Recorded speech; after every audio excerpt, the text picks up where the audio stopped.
There's something about nighttime in the Bronx, a stillness that hums beneath the noise. The lights from the corner bodega flicker a little, like they're tired too. And just past Arthur Avenue, where the bakeries smell of crusty loaves and bitter espresso, there's a silence that always held secrets. It was in that silence that a young Vincent Basciano first learned how to walk with quiet confidence. He wasn't born with a gun in his hand or money in his pocket.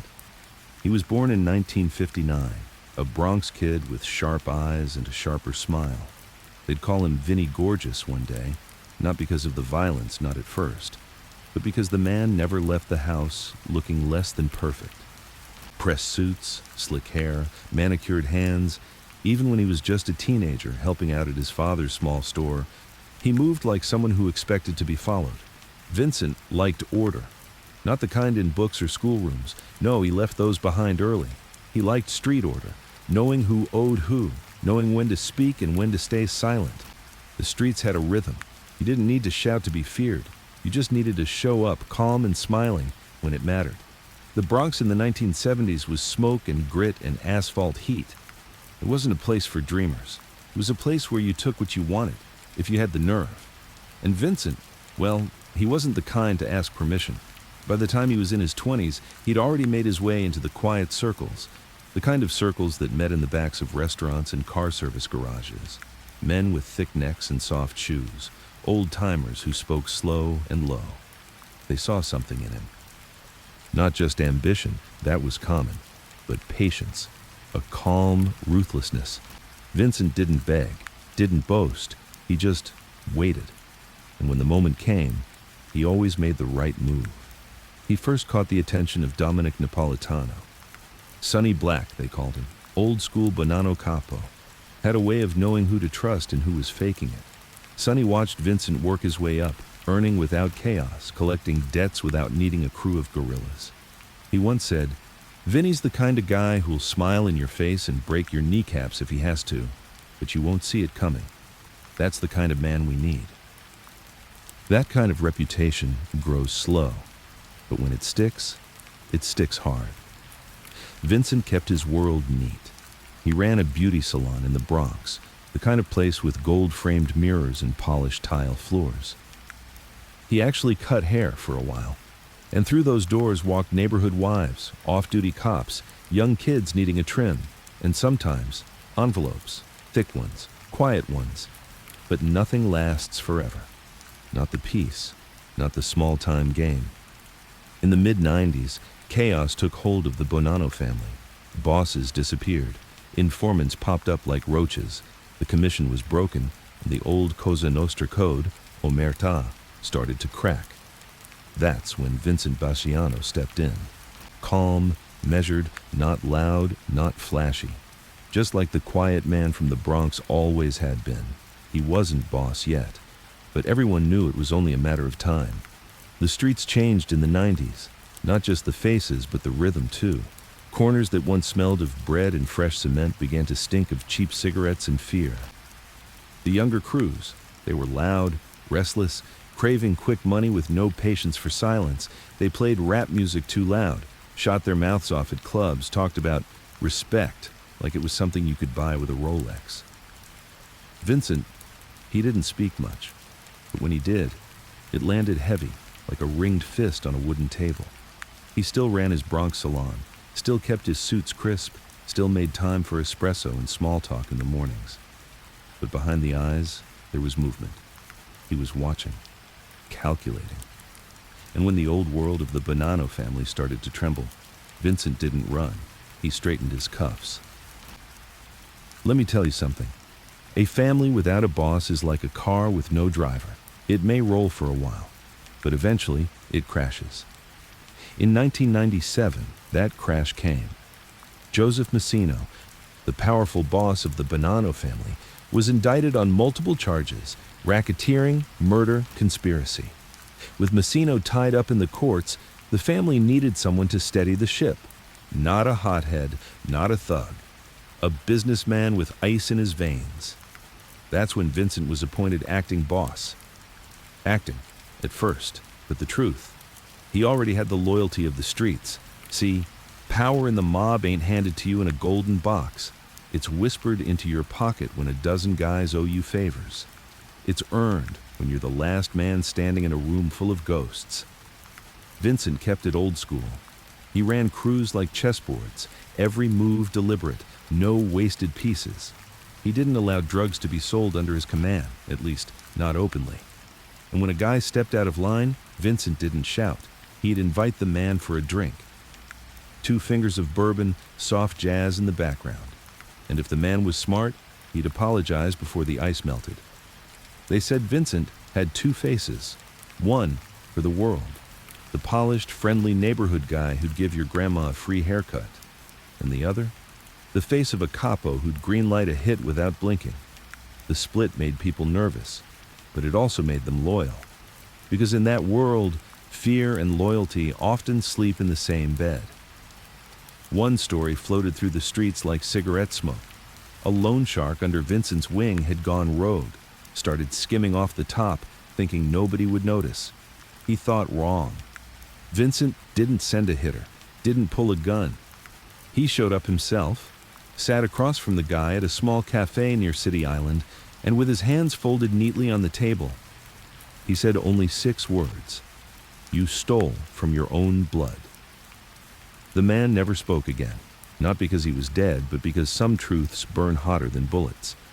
A week later, the guy moved to Florida, grew a beard, and started selling used tires. No one ever saw him again. That's the kind of power Vincent held. But every man with power walks a thin line between admiration and envy. And in the Bonanno family, jealousy doesn't knock politely. It shows up in the form of federal wiretaps, rats in the crew, and suddenly, people remembering things they'd promised to forget. Vincent knew that, which is why he moved with caution. He built a crew around himself, tight-knit. Guys from the old neighborhoods, people who remembered when loyalty meant something. His consigliere, Anthony Ace Santoro, was a numbers guy. Cold, clean, sharp as broken glass. His underboss, Frankie Rizzo, not the biggest, not the loudest, but someone who could read a room like it was a betting slip. Never trusted women, never smiled at strangers. But if Vincent asked him to jump into the East River with a brick tied to his leg, he'd just ask what time. Vincent also brought in younger blood, kids from Arthur Avenue, Fordham Road, Pelham Parkway. He gave them suits, structure, discipline, made them earn every inch. No social media, no club bragging. He even banned flashy cars. "We're not rappers," he once told a young enforcer. "We're businessmen with shadows for friends. Act like it." And they listened. Because when Vincent walked into a room, he didn't need to speak. The silence around him said enough. He rarely raised his voice, but he did raise expectations. That's how he rebuilt the Bonanno family, brick by brick, whisper by whisper, no headlines, just control.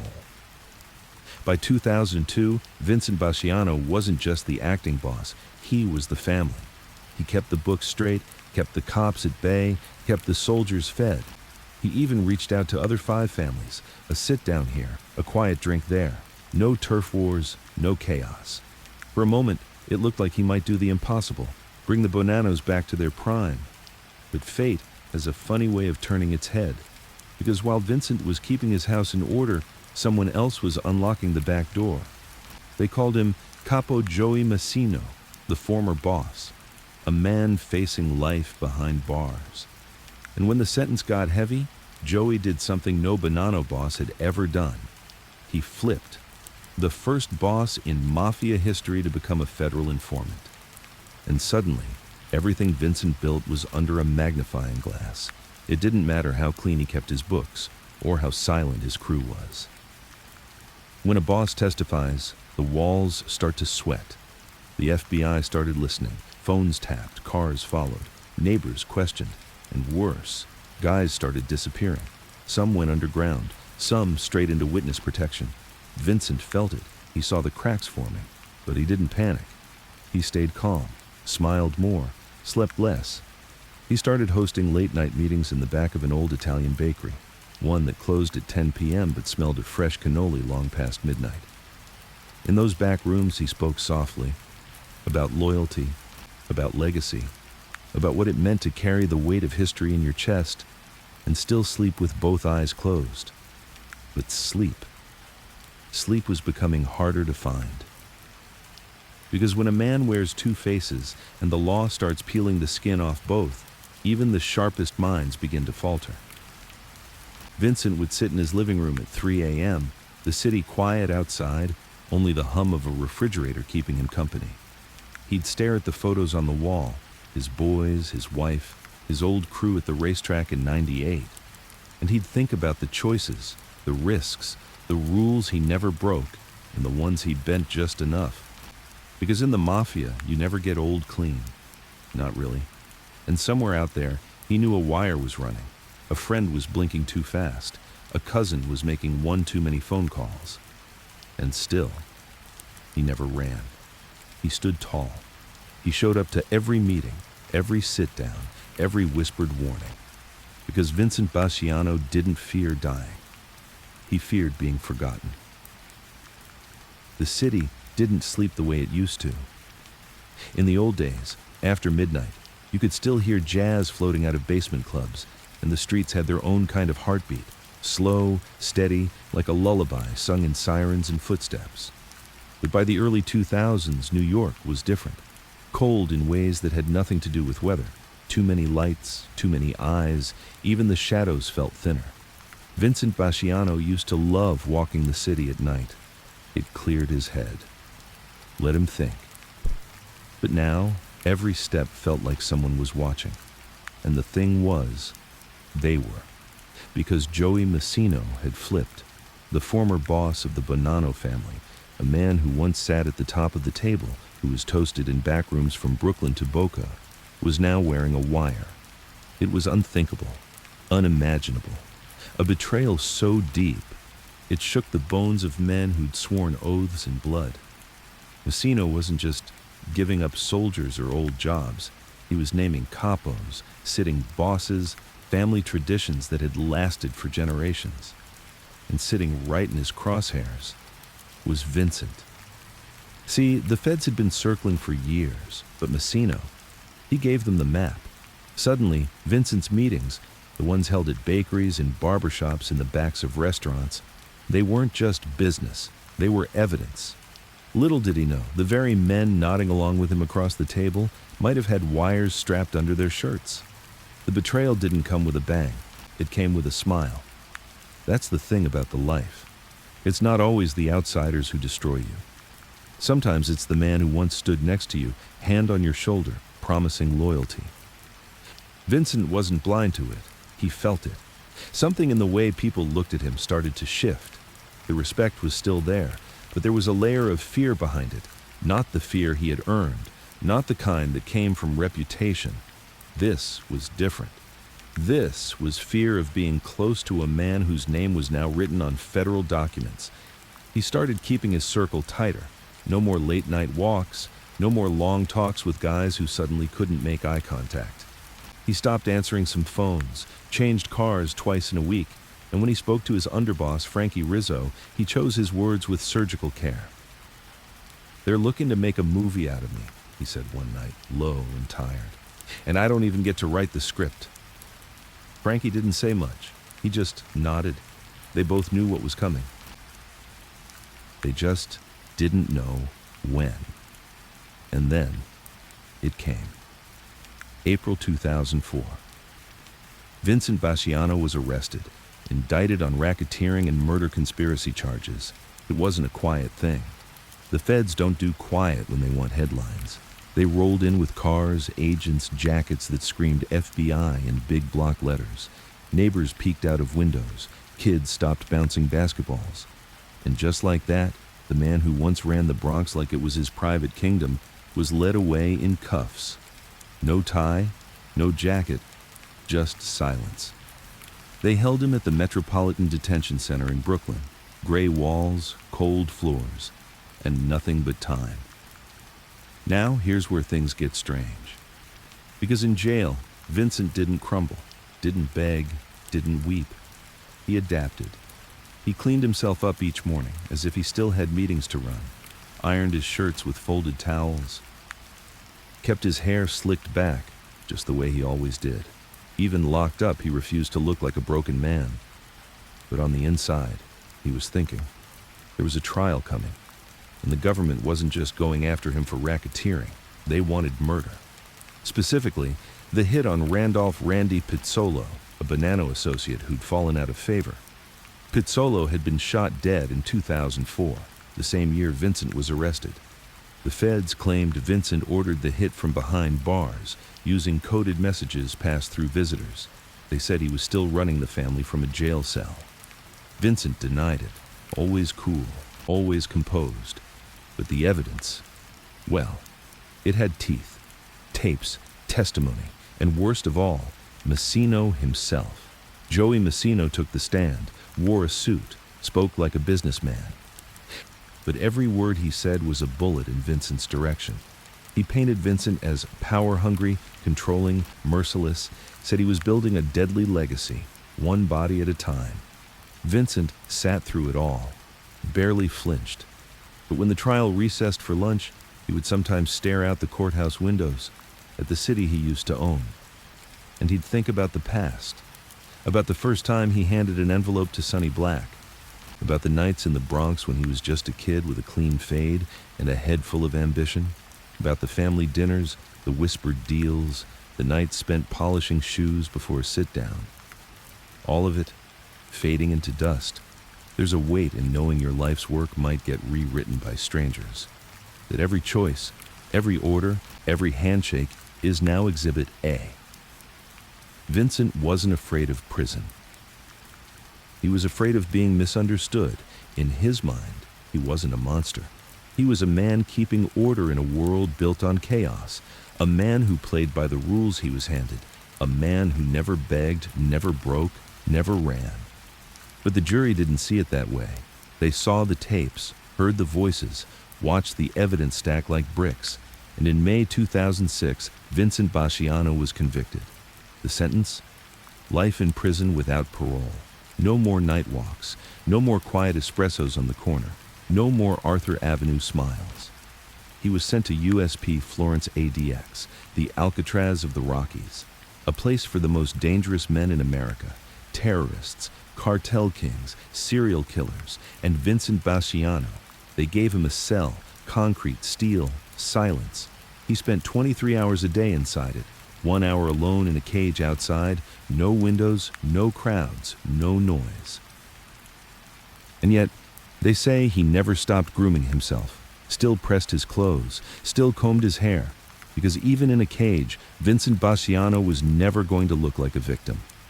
There are prisons. And then there's ADX Florence, built for the worst of the worst, people who couldn't be trusted around other people, not even other inmates. They called it the Alcatraz of the Rockies, but it didn't need water around it, just steel, concrete, and time. It sat out in Colorado like a wound in the desert, surrounded by dust, fences, and echoes. No noise from the street, no scent of espresso from the corner cafe, just long hallways, locked doors, and rules. That's where they sent Vincent Basciano after the trial, after the guilty verdict, after the courtroom closed and the city turned its face away. No more meetings, no more crews, no more sharp suits. And yet, he didn't break, didn't scream, didn't curse the judge or the system or even Massino. Instead, he did what he'd always done, adjusted. The cell was small, about 7 feet by 12. Cement bed, steel toilet, a narrow slot for food to slide through. He had a window, but it wasn't the kind that opened. It was a tall, vertical slit high on the wall.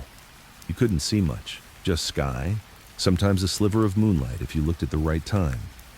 But for Vincent, it was enough. He built a new rhythm, not the streets, not the meetings, but something quiet. A life built out of fragments. Each morning he rose before the guards made their rounds, sat up slow, ran his hand through his hair. Even without gel or mirror, he made sure it was neat. He'd fold his prison uniform, a thin tan shirt, stiff pants, with precision. He used a plastic spoon to press creases into the fabric. It wasn't about vanity, it was about control. Because in a place like ADX, every small thing you do becomes a weapon against collapse.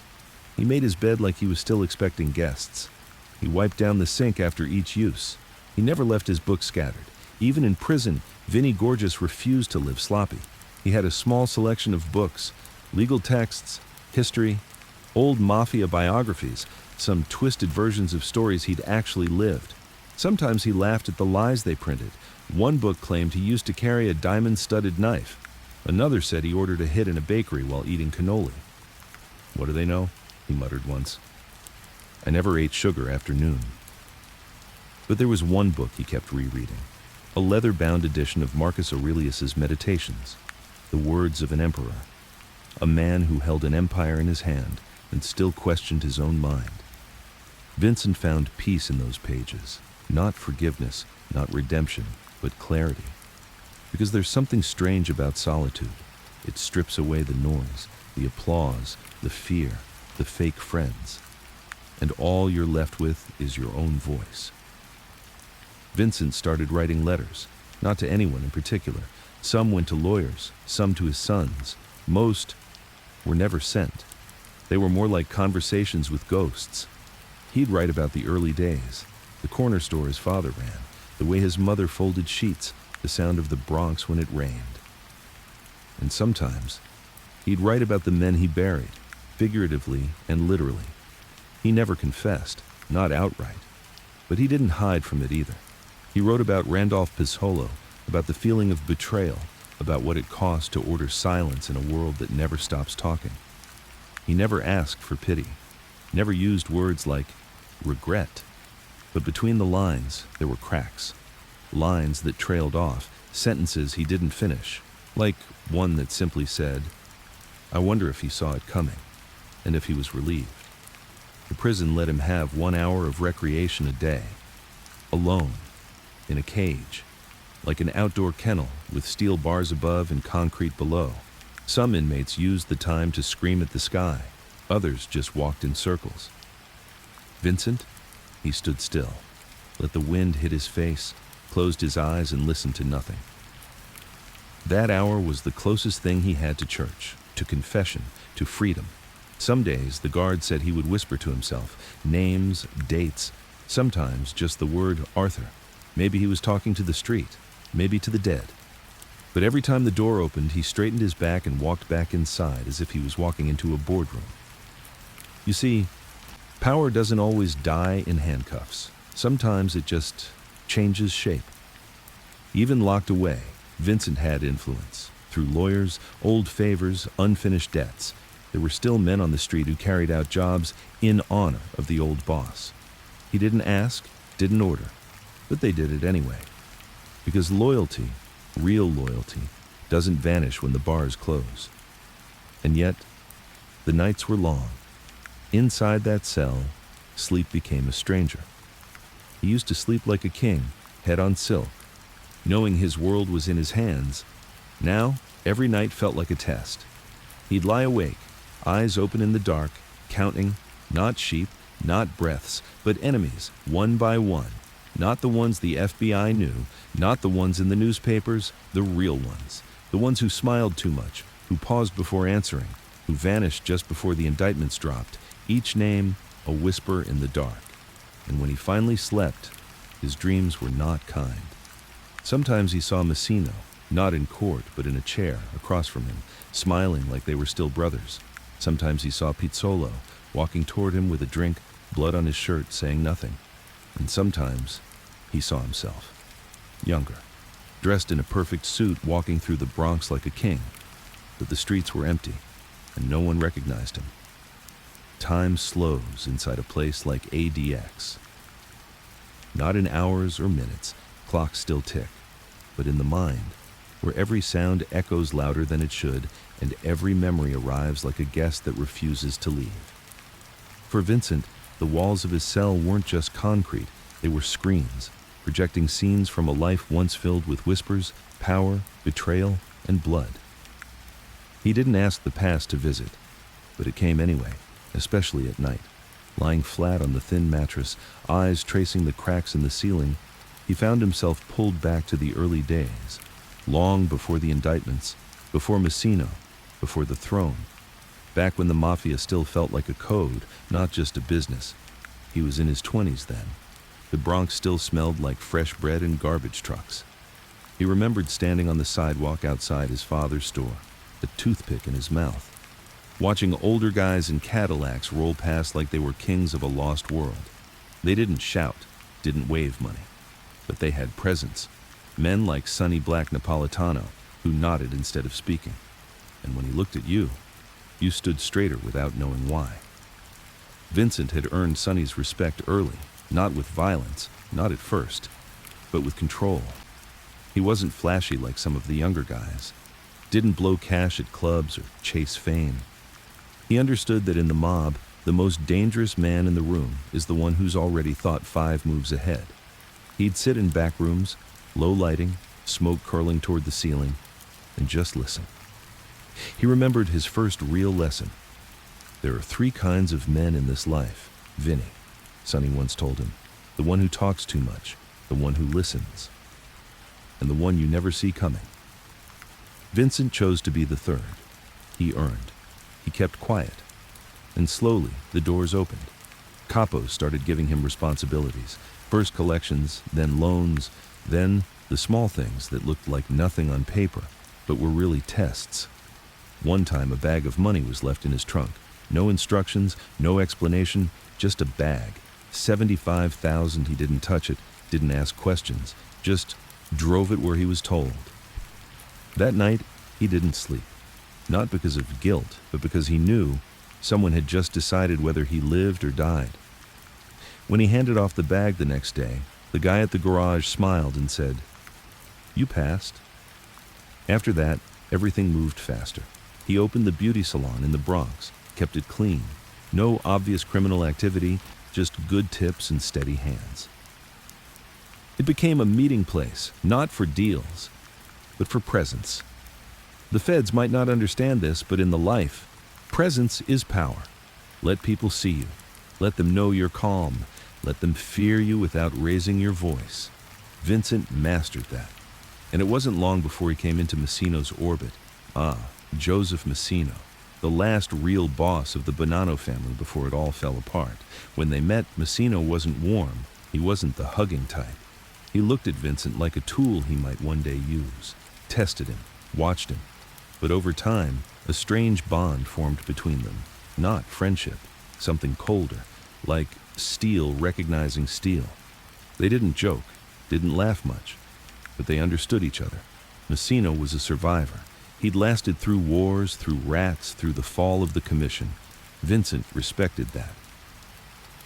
And when Massino started giving him real power, control of crews, say in meetings, a seat at the table, Vincent didn't act surprised. He was ready. He remembered one conversation between them, late, after a sit-down gone sour with a Lucchese rep. Massino lit a cigar, blew smoke toward the ceiling, and said, "You got the face for this, Vinny, but it's the quiet that makes you dangerous." Vincent never forgot that.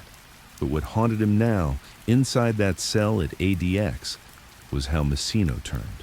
Not just flipped, turned. From boss to traitor, from don to government witness, and he didn't just testify. He sat in front of strangers in a courtroom filled with reporters and painted Vincent as a murder machine, said he was greedy, power-hungry, willing to kill anyone in his way. But Vincent knew the truth. He never wanted chaos. He wanted control. He kept things tight, made money, avoided blood unless it was necessary. Yes, he'd made choices. Yes, he'd buried men. But only the ones who crossed the line, only the ones who forgot the code. He never took pleasure in it. He took responsibility. And now, as he sat in silence, he thought not just of Massino's betrayal, but of the world that let it happen. He thought of the old-timers, men who would have rather died than talk to feds. Where were they now? Gone, buried, forgotten. The new generation? Too soft, too greedy, too wired. They made mistakes, posted too much, spoke too fast. Vincent used to teach his crew, the less they know, the more they fear. But now the fear was gone, and the silence had been replaced with courtrooms. Still, he didn't curse Massino, not out loud. He just wrote in his notebook, tight, small handwriting, "Every king falls." But not every king begs. He would not beg. Not the Bureau, not the parole board, not the public. If history forgot him, so be it. But it would never break him. He still held on to his code, even if the world outside had thrown theirs away. And so each night, he closed his eyes and tried to count the people who had stayed loyal, the ones who never flipped, never folded. There weren't many, but he held on to their names like prayer beads, because in a place where God doesn't answer, memory is the only thing left that feels sacred. Vincent never expected the letter. Inside ADX Florence, mail was a ritual, but it rarely brought surprises. Legal paperwork, notes from attorneys, the occasional newspaper clipping sent by a former associate who still believed in subtle messages. But that morning, when the guard slid the thin envelope through the slot in his door, Vincent paused. It wasn't the envelope that made him pause. It was the handwriting, slanted, uneven, not like a lawyer's, not like a friend's. It was his son's. He hadn't heard from him in years, not since the trial, not since everything came crashing down. He ran his thumb along the edge of the paper, but didn't open it right away. Instead, he sat down on the cement bed, the envelope resting on his lap like it weighed more than it should. It was strange. He'd ordered hits, stood over graves, looked judges in the eye without blinking. But now he hesitated over a few sheets of folded paper from the one person whose opinion still mattered. The room was quiet. It always was. But this quiet felt different. It wasn't the quiet of control or calculation. It was the kind of quiet that comes when you realize someone might still see you, not as a name in a newspaper, but as a man. He opened the envelope. The letter was short, barely 2 pages, no anger, no emotion really. Just a flat, steady tone, the kind you use when you've been burned and you're not sure if it's safe to feel anything yet. Dad, I don't know what made me write this. Maybe I just needed to stop wondering what I'd say if I ever did. I'm not writing to ask you why. I already know why you did the things you did. You always believed in structure, order, control. And maybe for a while, that made you feel like you were protecting us. But when everything exploded, when you were arrested and the papers dragged your name through every headline, we were left behind. Not as victims, but as strangers to you. Mom cried a lot in those days, not because you were gone, but because we didn't know how to explain who you were anymore. To them, you were Vincent Basciano, mob boss, murderer, racketeer. To us, you were just Dad. The guy who brought home pastries on Sundays. The guy who fixed my tie before my 8th grade graduation. I still remember that day. You said, "Look like you matter, even if nobody knows your name." I never forgot that.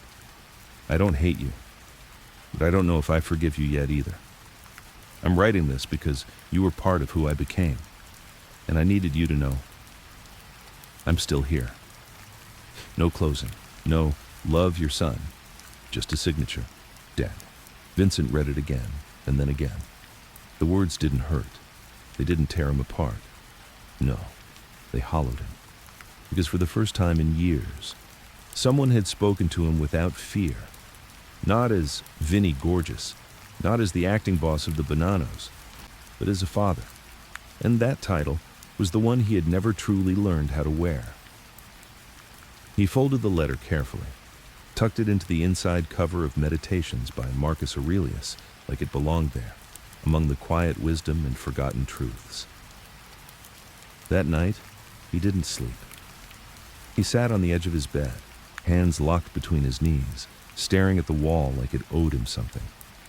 He thought of Daniel's face, how he used to ride on Vincent's shoulders, how he once asked if his dad was famous, and Vincent told him, "Famous people want attention. I want respect." But what had that respect cost? What had it bought? Control? Fear? A place in history maybe, but in that prison cell, with no crew, no cash, no empire left. What did it really mean? He spent the next few days writing back, not long letters, just pieces, thoughts, things he'd never said out loud. I never wanted you to be like me. I wanted you to be strong, but not in the way I was. I wanted you to know how to survive without violence, how to lead without threats, but I never knew how to show you, because my whole life I was taught to love through silence. The letters never got sent. Maybe one day he'd send them, or maybe not. Some things weren't meant for mail. Some truths were just for the man who wrote them. Weeks passed, then months, and then a visit was scheduled. Not a lawyer, not a priest. Daniel. Vincent stared at the schedule slip in disbelief. He hadn't seen his son in over a decade, and now, behind steel bars and glass walls, he'd have to face the one person whose opinion could still break him. He showered that morning with slow care, shaved with a dull razor, pressed his uniform like he used to press his suits. He didn't know what he was trying to do. Maybe hold on to dignity, maybe hide the cracks. They brought him into the visiting room, chained at the waist, cuffs tight but clean. And when Daniel walked in, Vincent couldn't speak. His boy was a man now. Sharp eyes, short beard, hands that fidgeted just like his mother's used to. He sat across the glass, picked up the phone. Vincent picked up his end slowly. No hello, just silence. And then Daniel said, "You look smaller." Vincent smiled, just barely. "Yeah, concrete does that to a man." Daniel nodded, then looked away. "I almost didn't come." "I know." Another pause. "I didn't come for closure," Daniel said. "I came because I needed to see for myself that you were still human." Vincent looked down, swallowed. "I'm still me," he said, voice low. "Just not the version you needed." That hung between them. Two men, bound by blood, separated by years of silence, shame, and stubbornness. "You taught me strength," Daniel said, "but not softness."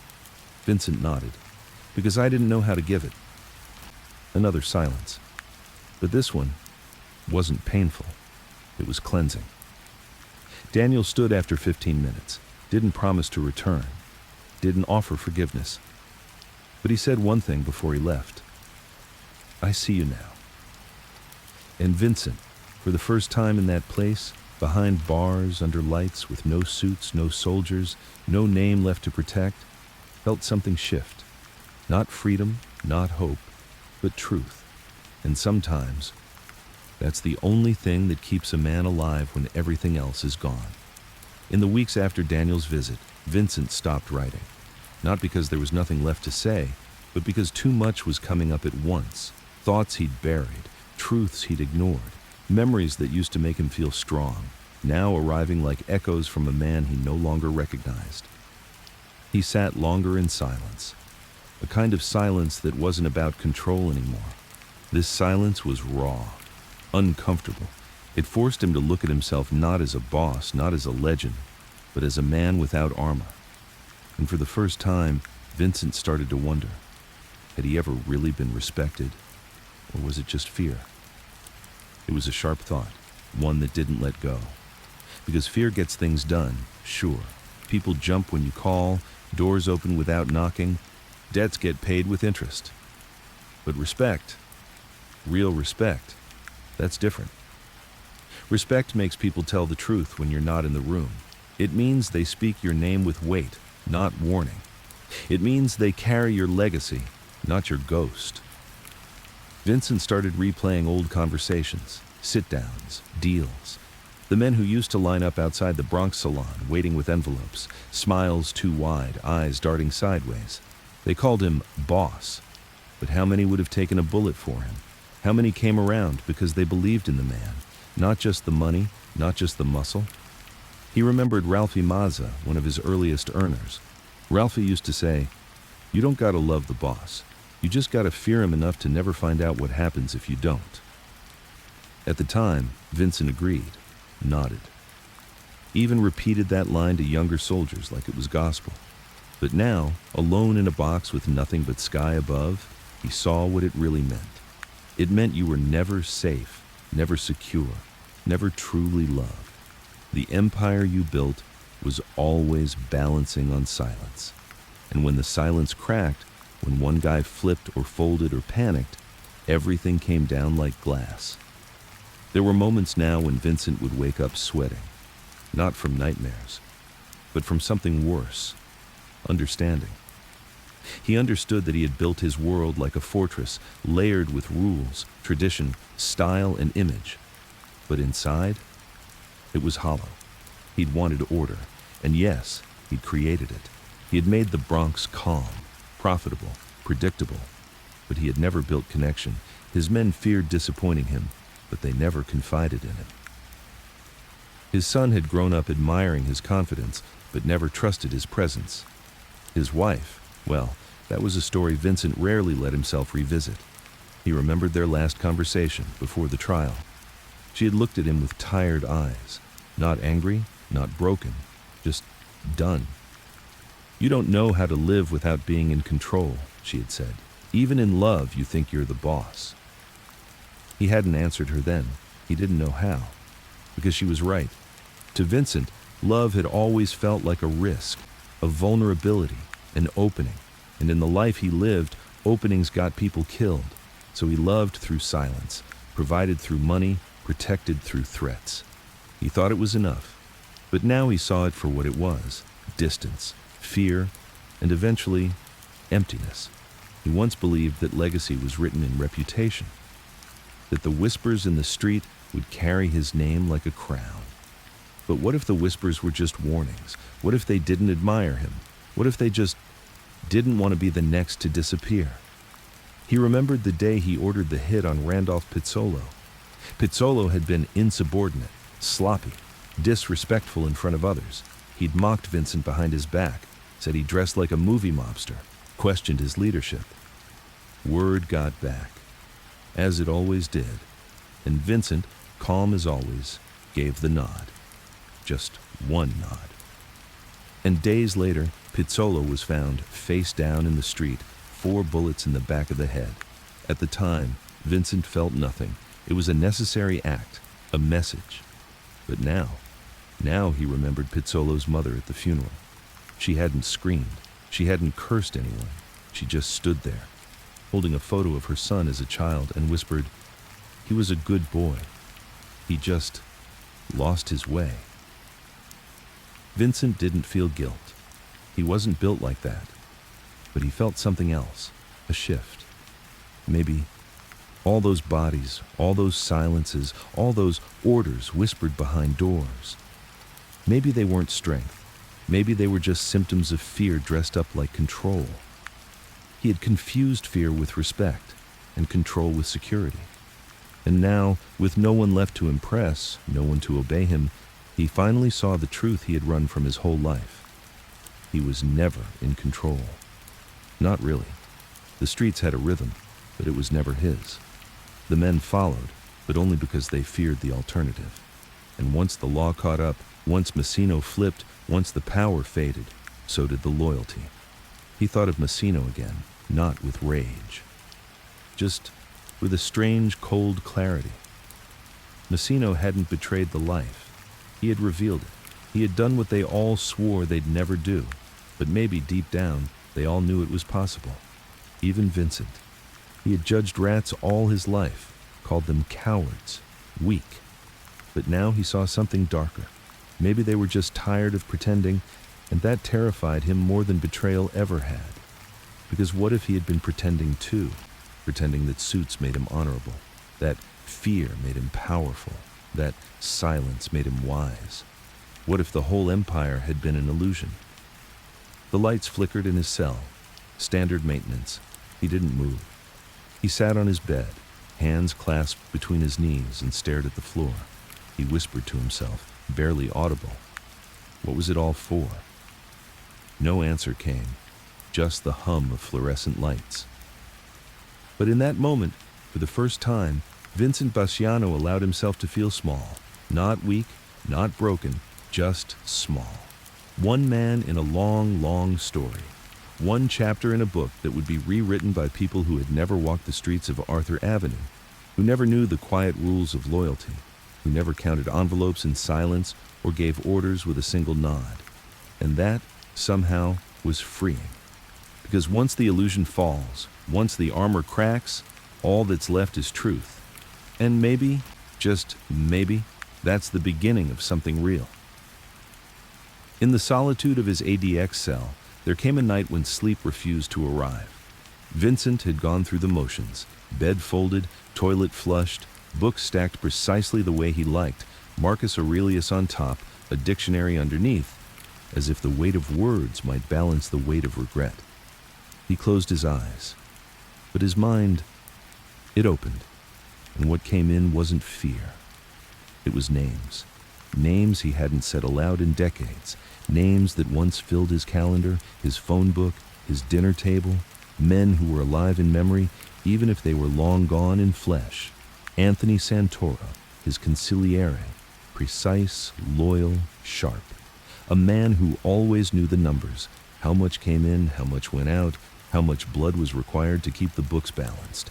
Tony was the kind of guy who'd call at 2 a.m. just to let you know that someone asked the wrong question in the wrong neighborhood. Never panicked, never emotional. He used to say, "Vin, don't confuse calm with softness." I smile because I've already decided what happens next. Then there was Frankie Rizzo, his underboss. Not the smartest in the room, but the most faithful. Frankie once walked into a trap meant for Vincent, took 2 bullets, lived, never talked. Vincent had visited him in the hospital, sat beside his bed and said nothing, just poured him a glass of water and nodded. Frankie had smiled, pale and trembling, and whispered, "Still got your back, boss. Always." And he did, until the end.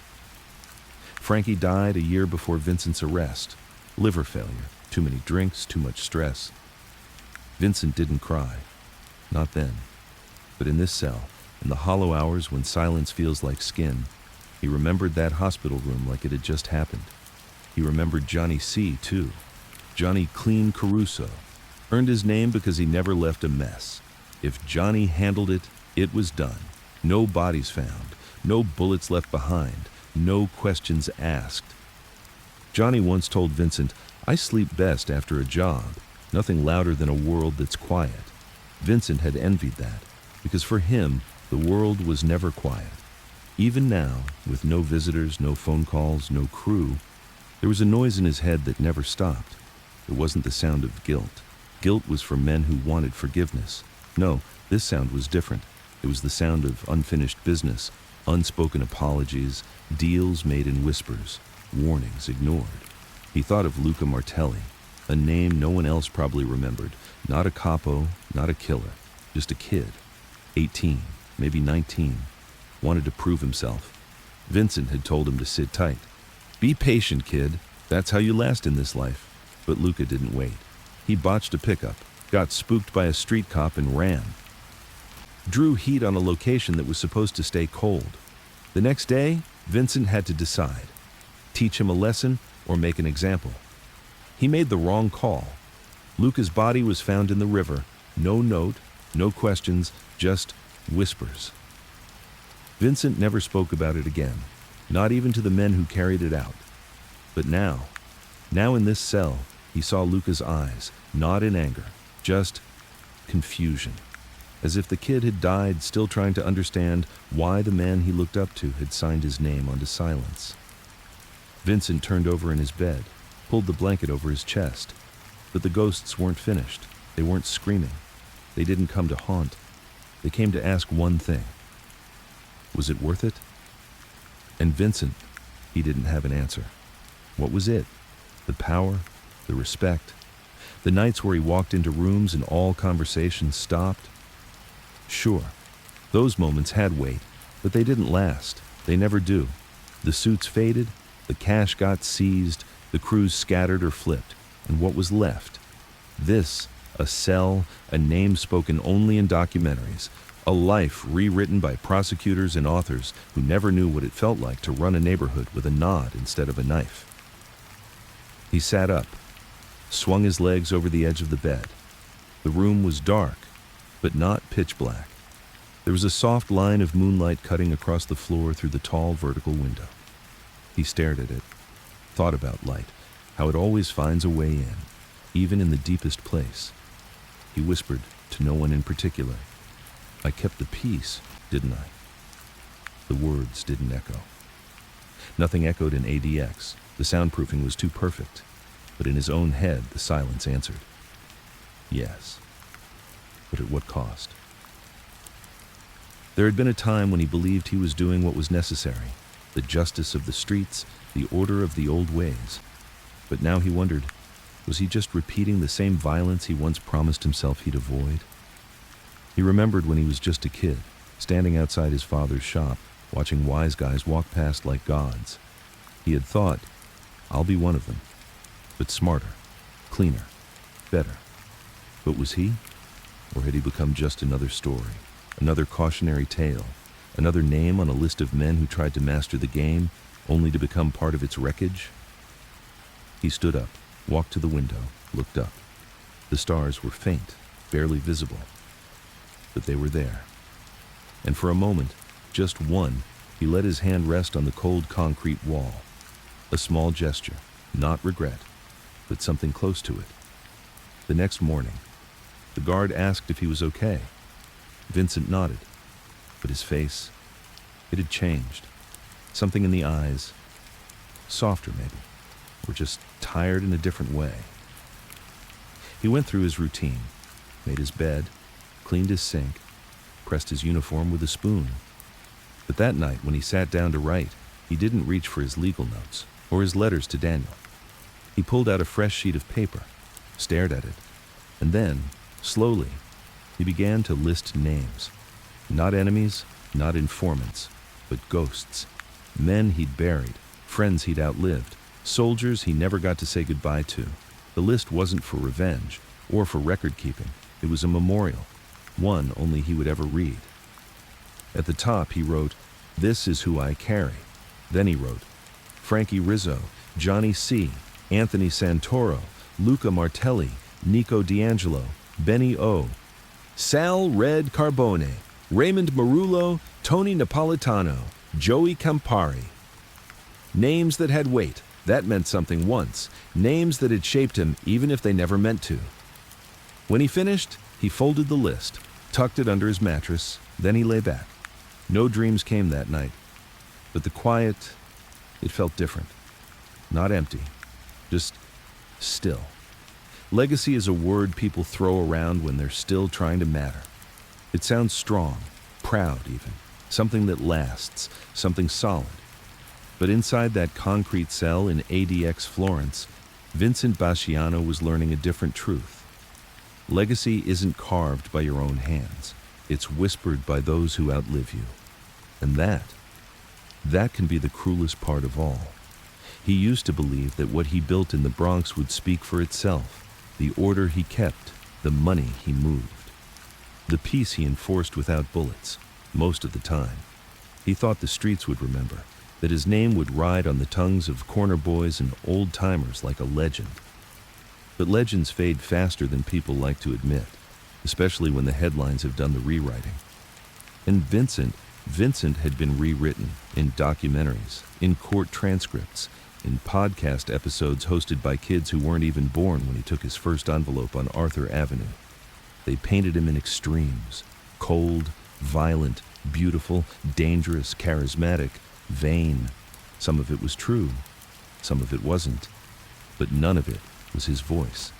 And that, more than the years lost, more than the family he'd broken, more than the blood on his hands, was what began to eat at him the most. They would talk about him, but they'd never know him.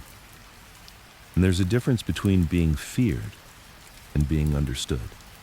One night, during his hour in the recreation cage, Vincent stood still, hands in the pockets of his prison uniform, eyes on the sky. It was unusually clear.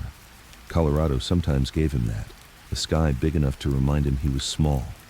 He whispered aloud, to no one and nothing, "I kept the peace. I didn't bring war. I didn't let the chaos in." And in that moment, he almost believed it was enough. But inside, deep down, he knew the truth. He hadn't just kept peace. He'd bought it, in favors, in silence, in bodies buried under still water. And peace like that doesn't last. It was transactional, temporary, and legacy, real legacy, wasn't built on fear or silence. It was built on truth. So he did something he hadn't done in years. He asked for a pencil. Not from a lawyer, Not for a legal brief, just a pencil. He didn't say what for, didn't explain. The guard raised an eyebrow, but brought it the next morning. Vincent held it like something sacred.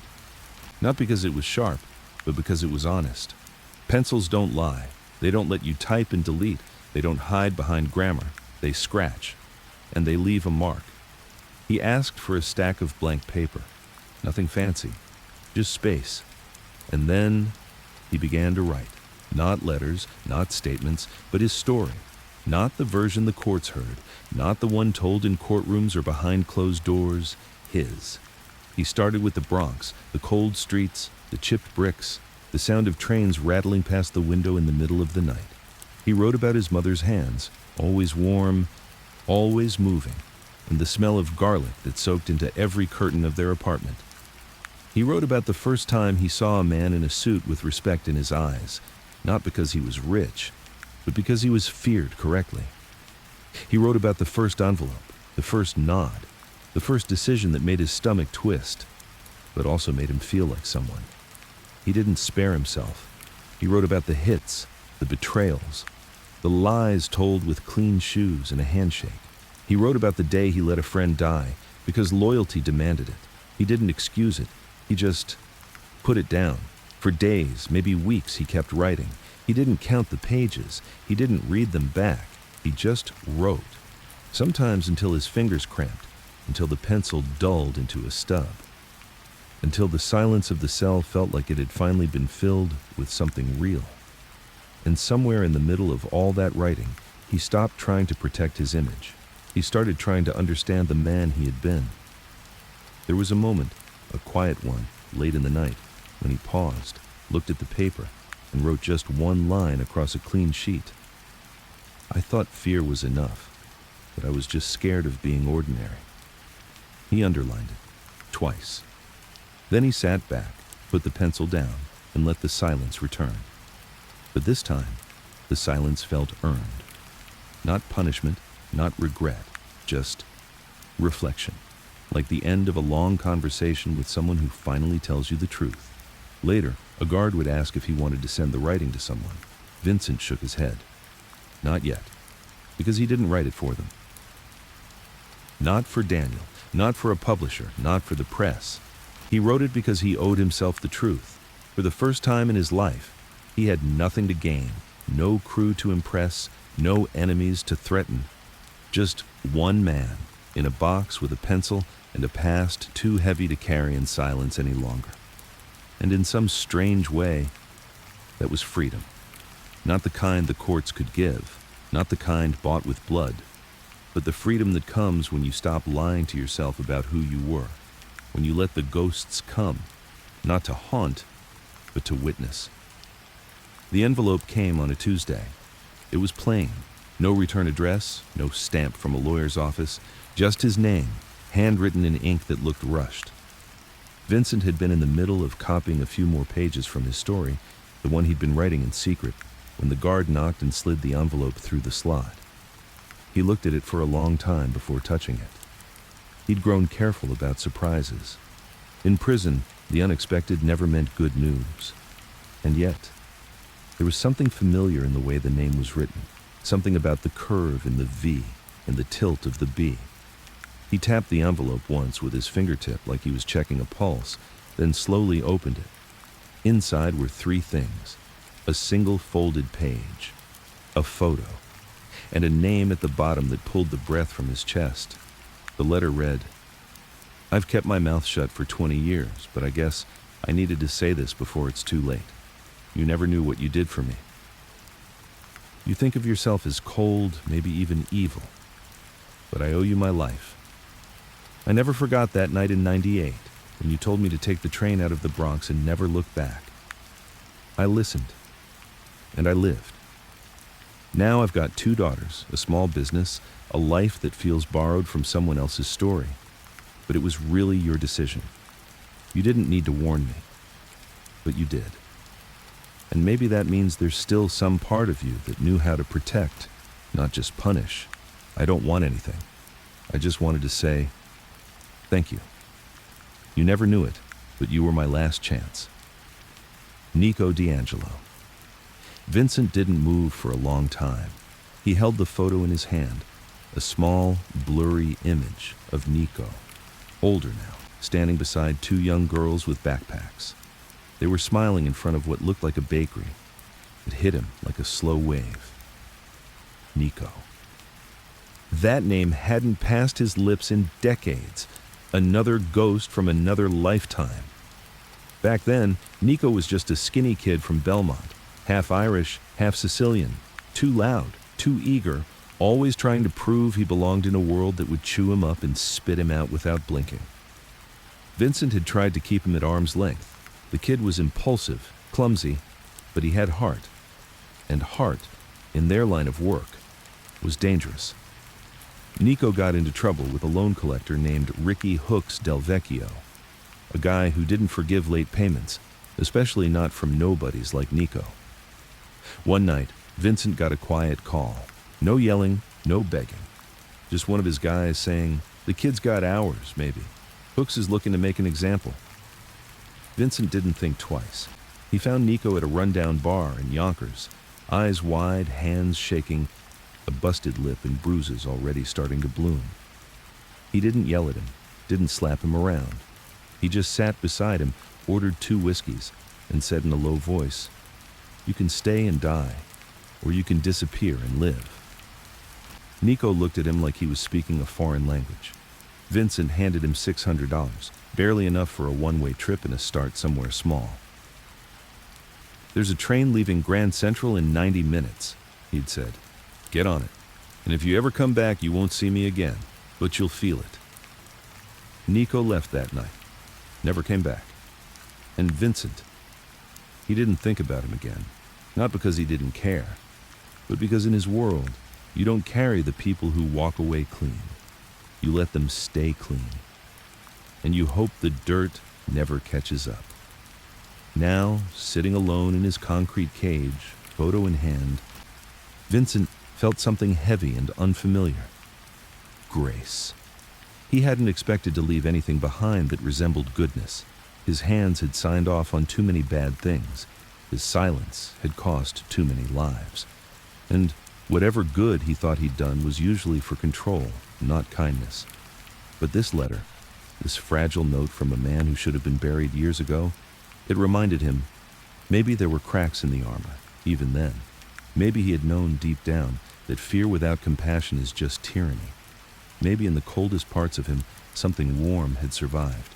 He reread the letter, again, then a third time.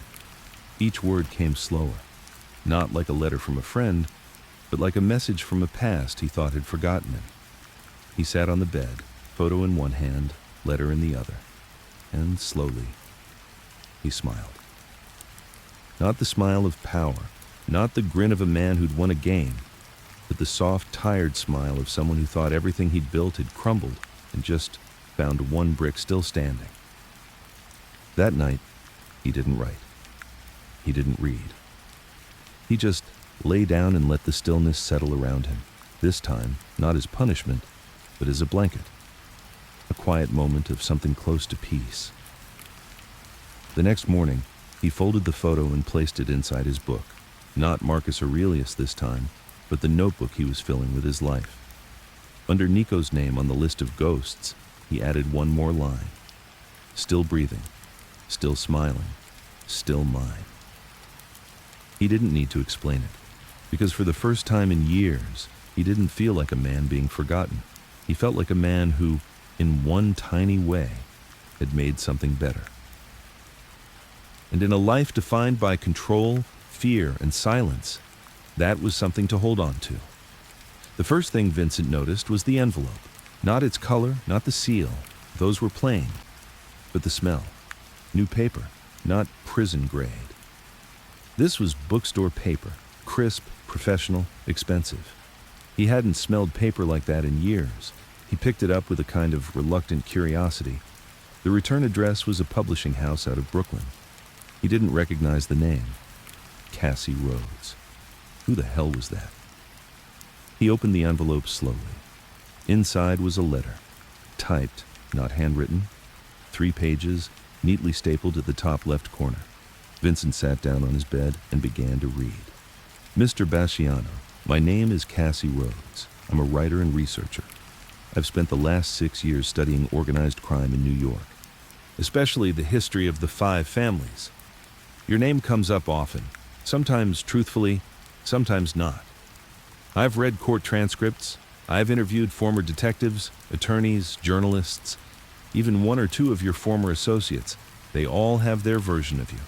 But what's missing is your voice.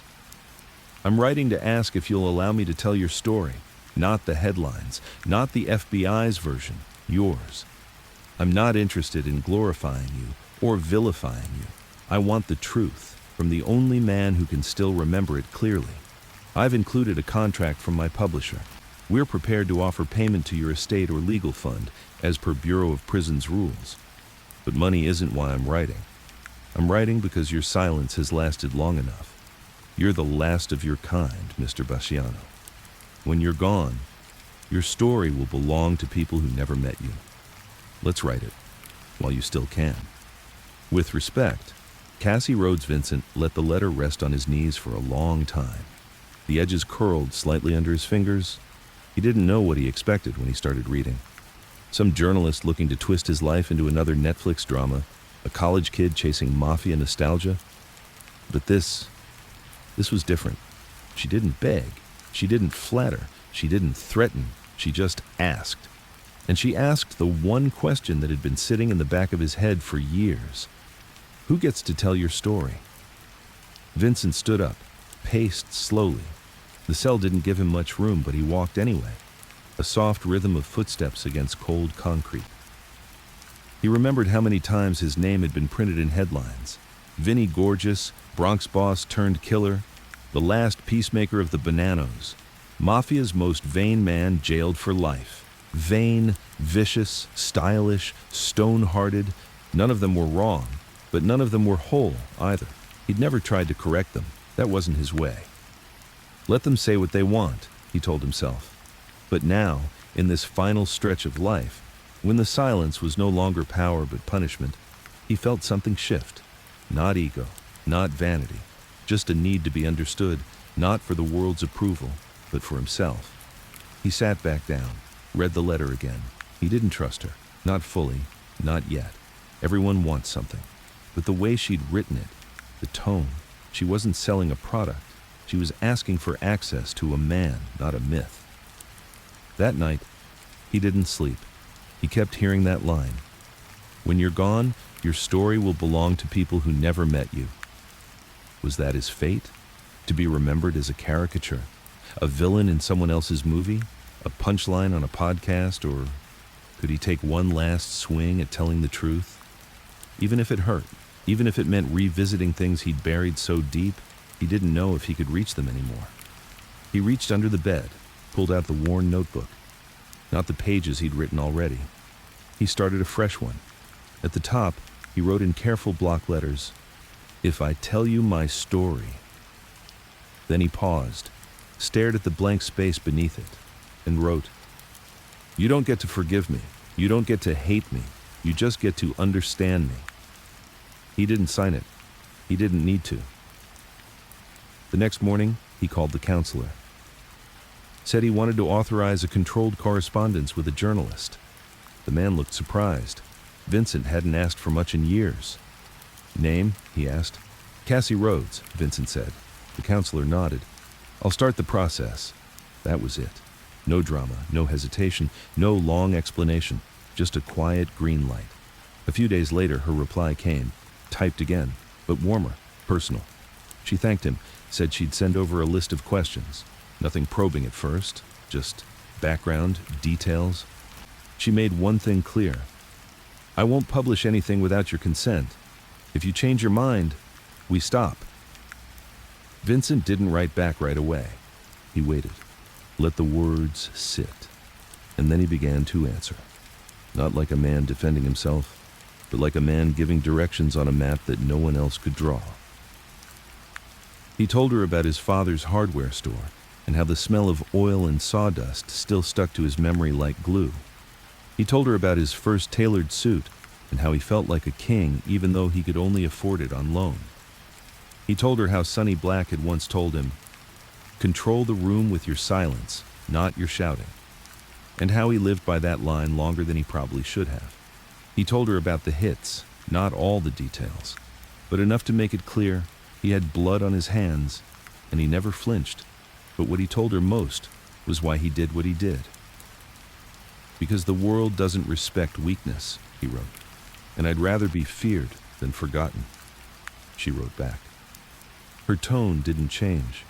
She never tried to soften him, never tried to challenge his past, but she asked questions, real ones. Did you ever regret not choosing another life? Do you think fear and respect are the same thing? Was there ever a moment where you felt loved, not just obeyed? He read that last question 3 times, then wrote, "Once, my son when he was 5. He didn't know who I was yet. He just saw a dad holding his hand. That was love. The rest was what I had to be." And so the pages continued. Letters passed, stories exchanged. A rhythm, soft and honest, began to form. It didn't feel like power, didn't feel like control. It felt like something truer. And Vincent began to wonder. Maybe legacy wasn't carved by strength. Maybe it was whispered in moments of vulnerability, the ones you never thought you'd share, until you had nothing left to protect. The first warning came in the form of a name. It was scribbled in the margin of a letter from Cassie Rhodes, casual, almost careless, like it didn't mean much. "I was contacted by a woman named Elena Carbone," Cassie wrote. "She claims to have known you. She's offering her perspective for the book. Do you remember her?" Vincent froze. His hands stilled, eyes locked on the name. Elena Carbone. That wasn't a name you just forgot. Not if you'd lived the life he had. Not if you'd done the things he'd done. He leaned back against the concrete wall, letter still open in his hand, and let the memories rise, slow and unwelcome. Elena. She was never part of the crew. She wasn't a soldier, wasn't someone who passed envelopes or made pickups. She was adjacent, a cousin of Sal Red Carbone, a waitress at one of the old Italian joints in Arthur Avenue, smart, sharp-eyed, and for a brief, complicated moment, Vincent's. They'd never called it a relationship. There were no dinners, no hand-holding on sidewalks. He wasn't built for that. But she saw him, really saw him, at a time when most people only saw the suit, the smile, the fear. She used to say things no one else dared say. "You don't scare me, Vin.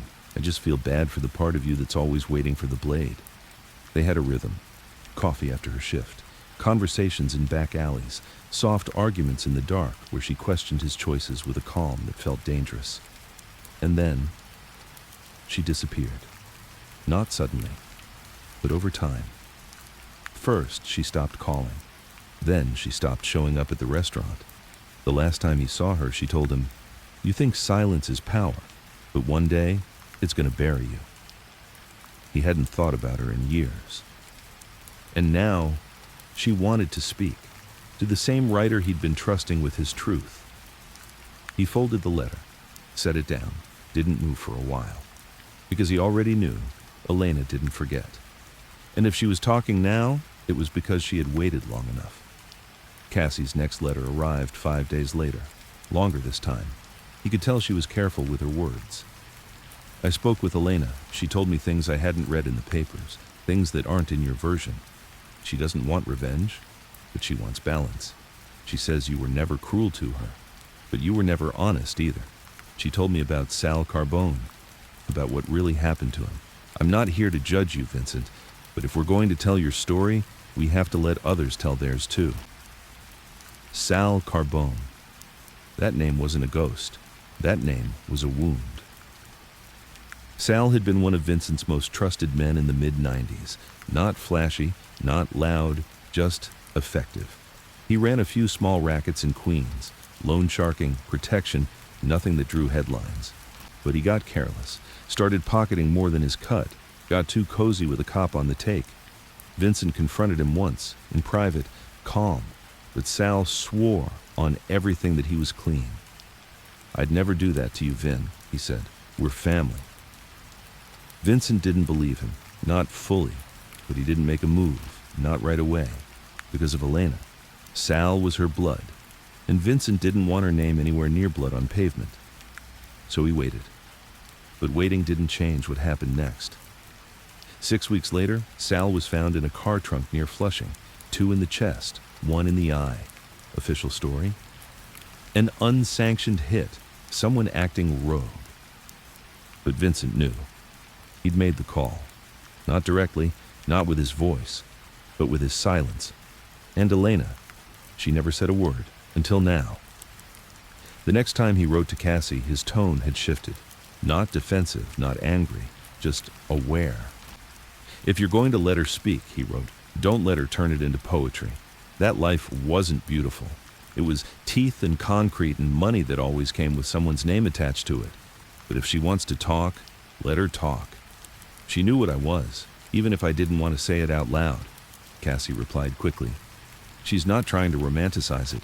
She just wants her piece told. She said something I think you'd agree with. Vincent wasn't a villain. He was just a man who didn't know what to do with love that wasn't afraid of him. Vincent closed his eyes when he read that, because it was true. Elena had been the only person in his life who didn't flinch when he walked into a room. She'd seen through the perfect suits, the combed back hair, the calm smile that made others sweat, and she never bought into it. She once told him, "You don't need a kingdom, Vin. You just need to believe someone could stand next to you without kneeling." But he'd built the whole empire to ensure kneeling, to control, to survive, and in doing that, he'd buried everything else, even her. Now she was back, in words, in memory, in truth. And he had to decide. Could he share the stage with someone who remembered him without fear? That night, he returned to his notebook, flipped to a clean page, and wrote one sentence at the top. What do the people you tried to protect remember about you? He stared at it for a while, then answered it. Probably that I made them safer, but also lonelier. Probably that I gave them silence, but not comfort. That I gave orders, but not reasons. That I tried to hold the world together so tightly, I forgot how to be held. He closed the notebook. Not because he was finished, but because it was enough for that night. Legacy wasn't just what people said after you died. Legacy was the part of you that lived on in other people's stories. And for once in his life, Vincent Basciano wasn't afraid to let someone else have a voice, even if it didn't match his, even if it reminded the world that the man they feared was once just a man someone loved. The envelope was different this time, thicker, heavier. The paper had weight, like it knew it carried something fragile.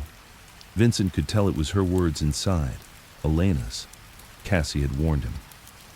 She didn't want to do an interview, she wrote it instead, said it would be more honest that way. Vincent didn't touch it for hours. He laid it on the desk, stared at it like it might speak without being opened. He wasn't afraid of the content. He'd heard worse from enemies, prosecutors, even his own thoughts. But Elena, she wasn't rage. She was memory. And memory hurts in a quieter way. That night, long after lights out, he opened it. The letter wasn't handwritten. It was typed. 12 pages, single-spaced, no greetings, no title, just her voice. I didn't want to do this, she wrote. Not because I hate you, but because I don't trust the world to hear what I'm really trying to say. They like stories where men like you are monsters. And I don't know if you were. Maybe you were. But you were more than that, too. Vincent blinked slowly, like he was reading in another language. I was 22 when I started working at La Fontana, she continued. That little trattoria on Arthur Avenue where the tablecloths were too red and the bread was always too hard. I used to see you come in twice a week. You always sat at the same table. Didn't talk much, just nodded at people. You never ordered dessert. But you tipped better than anyone else, and you always noticed when someone was missing. One night you asked me how I was doing. That was it. No smooth line, no stare down, just, you okay? And I wasn't. But I told you I was. And you just nodded and said, yeah, that's what we all say. Vincent could hear her voice in his mind, still calm, still unshaken. like back then when she'd stand next to him without flinching. We started talking after that, she wrote. You'd wait until my shift ended, then walk with me to the train station. You never touched me, never tried to pull me into the life, but you were already wearing it like a second skin, and I was stupid enough to think I could unzip it. Vincent stopped reading, not from pain, from recognition. He remembered those walks, cold Bronx nights, steam rising from manhole covers, the silence between them never awkward, just peaceful. He'd thought about those nights more than he ever admitted. He kept reading. I didn't love you because you were dangerous, she wrote. I loved you because you tried not to be, at least with me. But that's what scared me the most. Not your power, not your past. It was how comfortable you were with being distant. You knew how to make people loyal, how to keep them afraid, how to make a whole crew of grown men whisper your name like it was sacred. But you didn't know how to let someone stand close to you without needing them to prove they could bleed for you. Vincent leaned forward in his chair. The words didn't feel like accusations. They felt like truth. Truth he never had the courage to name. And then Sal, she wrote. His chest tightened. You know I loved him. Not the way I loved you, but in the way family means something in this world. Sal was blood. He made mistakes. He got greedy. But he looked up to you like a brother. And when he died, I knew. Not because you said it, but because you didn't. You never called, never asked if I was okay, never came to the funeral. That was the loudest thing you ever said to me. Vincent rested his head against the wall. He remembered that funeral. He hadn't gone. He told himself it was to avoid drawing attention, to protect the family, to keep the heat off. But deep down, he knew. He stayed away because he couldn't face her, couldn't stand in front of her and lie, couldn't admit that he'd chosen order over connection, loyalty over love. I didn't hate you, she wrote. I just understood you too well. You weren't a monster. You were a man who forgot he had another option. And that's the saddest thing, Vin. You could have walked away with me. We both know it. You just didn't know what to do with someone who wasn't afraid of you. That line broke something open inside him. Because it was true. He hadn't known. He knew how to manage fear, to twist it, to feed off it. But love? Love was uncontrolled, unpredictable. Love didn't answer to protocol or hierarchy or silence. And so, he let it go. Let her go. This isn't a letter to punish you, she wrote. I made my peace a long time ago. I just wanted you to know. Even if you weren't honest with the world, even if they turned you into a myth or a ghost or a monster, I knew who you were underneath all that. And I hope, wherever you are inside yourself now, you're letting go of the weight you never needed to carry. There was no signature at the bottom. Just white space. But her voice lingered. Like she was sitting across from him again, coffee in her hand, calm as always, looking at him like she could still see the part of him he spent his whole life trying to bury. Vincent folded the letter slowly, held it to his chest for a long time. The room was quiet, but it didn't feel empty. He whispered to no one, I should have walked with you. Then he closed his eyes, not to sleep, but to feel. And for the first time in a long time, he let go of the version of himself that had kept him alive, but also kept him alone. The silence didn't scare him anymore. It used to. When he first got to ADX Florence, the silence was a threat, a weight pressing against his skull. No voices, no movement, no crew to check in, no whispers of power shifting in his favor. Just the hum of fluorescent light, the cold clang of steel, and that long hallway where footsteps felt like final echoes. But now the silence felt like a friend, like someone who had waited patiently, watching him wrestle with ghosts and shadows until he was finally ready to sit down and listen. He no longer paced. He didn't press his uniform as sharply as he used to. He still kept his cell clean, but the movements were no longer driven by habit or pride. They were just simple. He had stopped writing, too. The notebook, the one filled with memories, confessions, pieces of the life, sat closed under his mattress, not because he had nothing left to say, but because, for once, He didn't feel the urge to explain himself. He had said enough. To Cassie, to Daniel, to himself. Now, all that remained was to live out the stillness, and that was enough. Every morning he woke before the guards. Old habits died hard. He'd wash his face, shave if he could, then sit on the edge of his bed, hands loose in his lap, breathing like the world hadn't already forgotten him. Sometimes he watched the light creep through that narrow slit of a window, a soft white crack in a gray wall. He started noticing things he hadn't paid attention to before, like how the air smelled slightly different on Sundays, or how the echo of doors opening 3 cells down had a rhythm like a distant drum. He noticed the birds. Not many flew this high in Colorado's air, but sometimes a single black-winged shape would float past the slit of his window, a shadow moving through silence. And for a reason he couldn't explain, those birds made him smile. Cassie wrote again. She'd finished the manuscript. She told him the story had become something she didn't expect. "It's not a redemption arc," she wrote. "It's not a fall from grace story either. It's just a man walking back through the house he built and finally turning on the lights." Vincent smiled at that. He didn't ask to read the full draft. He didn't want to edit anything, didn't want to strike out names or polish his image. He told her, "Print it if you want. Let the world do what it does.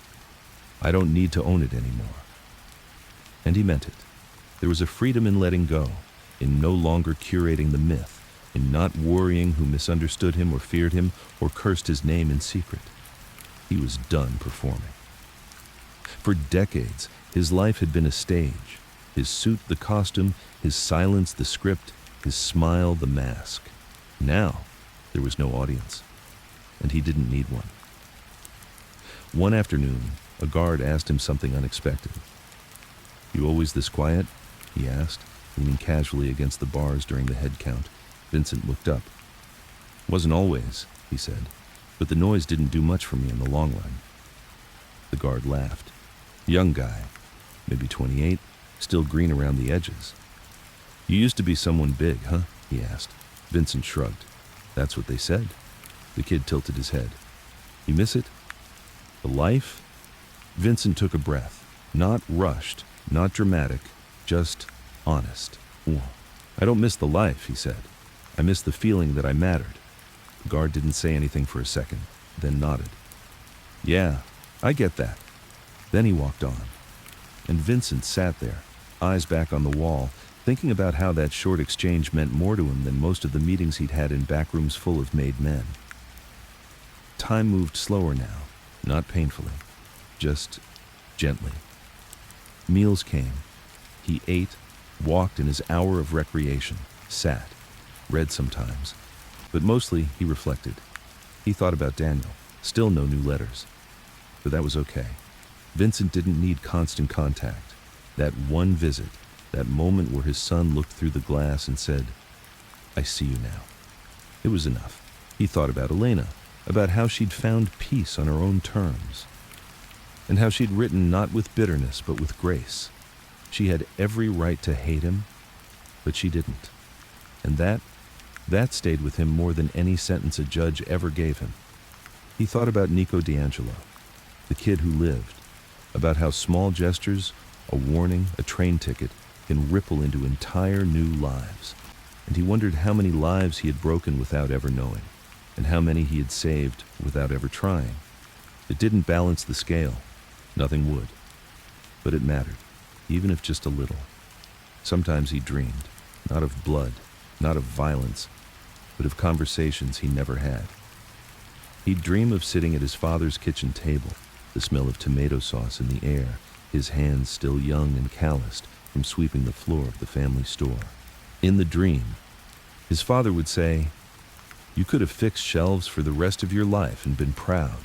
And Vincent would answer, "I was scared that wouldn't be enough." Then the dream would fade, and the cell would return. But the feeling lingered, that sense that all along he wasn't chasing money or respect or territory. He was chasing proof that he wasn't ordinary, that he mattered. But now, in his 60s, with his legacy out of his hands, with only a handful of names left in his memory, He saw the irony. All the fear he had built had kept the love out. And now, with the fear gone, there was finally room for something real. The next time he wrote to Cassie, it was just one line. "Thank you for letting me be a man, not just a myth." She wrote back 3 words. "Thank you for trusting." He folded the letter, placed it inside his book. Not to save it, but to keep it close, because even behind concrete and steel, some connections don't need to be touched to be felt. That night, as he lay in bed, he whispered something to the dark. "I wasn't a good man, but maybe I was better than I let myself believe." And this time, the silence didn't feel like judgment. It felt like agreement. It came in the usual way. A white envelope slid under the door. Same shape, same weight. But the second Vincent picked it up, he knew. He held it for a moment, thumb pressing lightly against the crease, and then he turned it over. The handwriting was familiar. Not shaky, not decorative, just clean, confident. It was Daniel's. He hadn't written in nearly a year, not since that visit, the glass between them, the unsaid words hovering like ghosts. Vincent had let it be. He didn't chase him. Didn't demand connection, didn't ask for anything. He'd learned, finally, that sometimes love comes back on its own time. And if it doesn't, you don't force it. You just wait. "Now," Daniel had written. Vincent sat down slowly. His hands didn't shake, but his breath did something strange. It paused as if trying to make space for what was coming. He unfolded the letter. It wasn't long, maybe a page and a half. No big words, no legal terms, no explanations, just his son. "Dad, I've been thinking about how to write this for months. I started it a dozen times, always deleted it. Every version felt wrong, too cold, too emotional, too much like I was trying to be strong or trying to be kind. I don't know if I'm either of those things, but I do know I'm ready. So here it is. I forgive you, not because you said sorry, you didn't. And I didn't expect you to. I forgive you because I'm tired of carrying your name like a curse. And I don't want my daughters growing up afraid of their own blood. They ask about you sometimes. They've seen old articles. They don't really understand. And I don't know what to say. So I just tell them the truth. Your grandfather made hard choices. He lived a life that took a lot from people. But somewhere in all that mess, he never stopped caring about us. He just didn't know how to show it. They ask if I miss you. I tell them yes. But I don't miss the man in the papers. I miss the man who held my hand when I was small, the one who showed up to every school event wearing a suit, the one who told me, even if you don't know what you're doing, walk like you do. I don't need you to say anything back. I'm not writing this so you can write me something deep. I'm writing it because I want you to have peace, whatever kind of peace a man like you can find in that place. Whatever happens next, for me, for you, for the past, I want you to know something simple. I'm okay. We're okay. And when I think of you now, I don't think of the trial or the crimes. I think of the quiet man who sat next to me at the diner, cutting pancakes I couldn't finish, telling me stories I barely understood. You were never perfect, but you were mine, and I love you. There was no signature, just white space beneath the last word. But Vincent didn't need to see the name. The voice was unmistakable. So was the silence that followed. He folded the letter, held it in both hands, then placed it carefully on the desk, as if afraid it might vanish if he didn't treat it right. He didn't cry, but something loosened in his chest, like a rope that had been pulled too tight for too long. He sat back, breathed slow, and in that moment, he realized something he'd never quite allowed himself to admit. He had been waiting for this, not forgiveness exactly, not a reunion, just permission. Permission to stop carrying the weight of being the villain in someone else's life.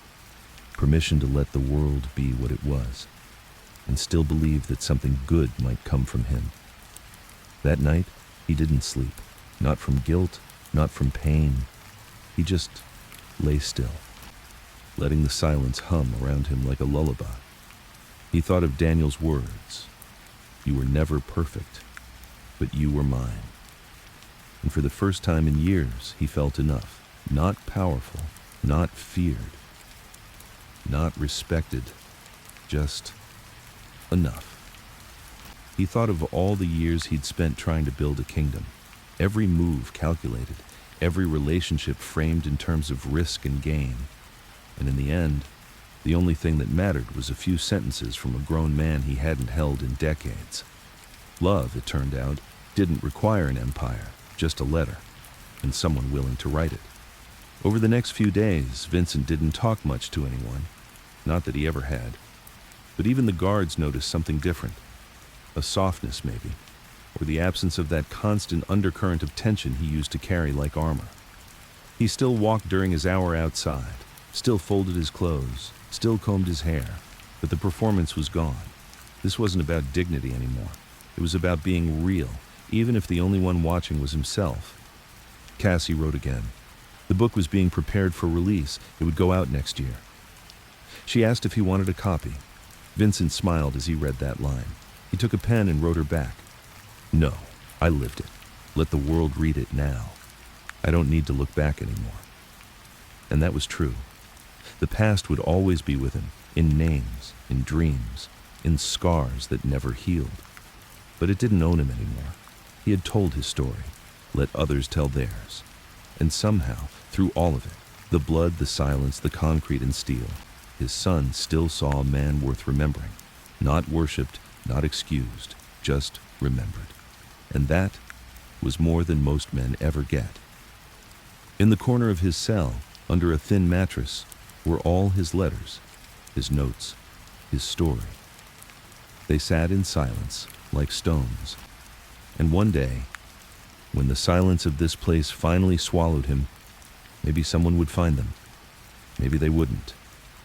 It didn't matter anymore, because what needed to be said had been heard. The mornings didn't feel heavy anymore.